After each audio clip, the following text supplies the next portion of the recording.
Understanding Everyday English. The papers feel damp.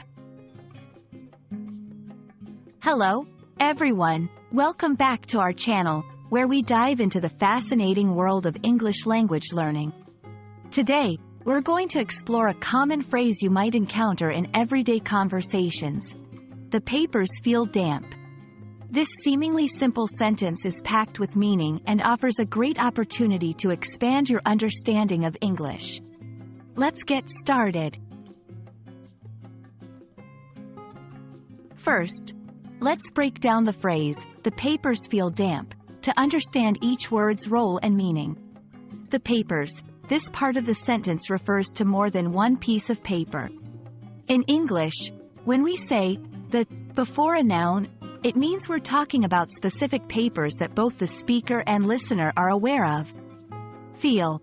In this context, feel is a verb that describes the sensation experienced when touching or holding something. It's not about emotional feelings, but rather about the physical sense of touch. Damp. Damp is an adjective that describes something slightly wet. It's not as wet as soaked or drenched, but it's definitely not dry.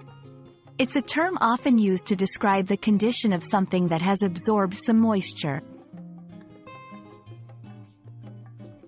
Understanding the phrase, "the papers feel damp," requires context. This sentence might be used in various situations, such as describing weather effects. Someone might say this after finding that documents left near an open window have absorbed moisture from rainy or foggy weather. Noticing storage issues. It could be a comment on how papers stored in a basement or a humid place have become slightly wet over time. Everyday occurrences. Maybe someone spilled a few drops of water on some papers, and upon picking them up, they notice the moisture.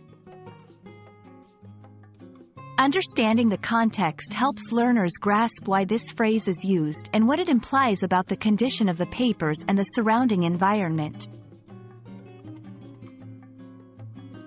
Why is a phrase like, "the papers feel damp," important in language learning?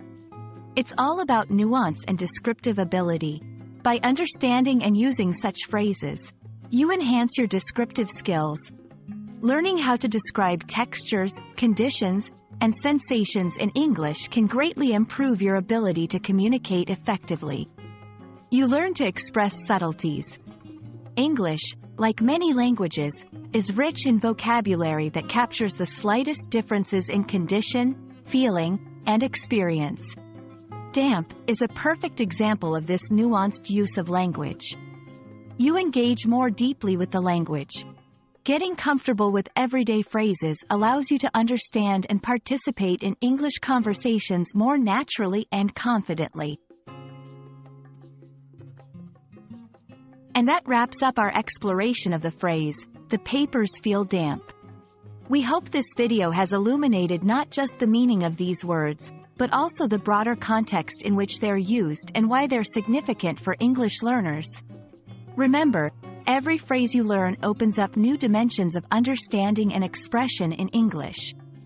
Keep practicing, and don't hesitate to get in touch with any questions or topics you'd like us to cover next. Happy learning, and see you in the next video.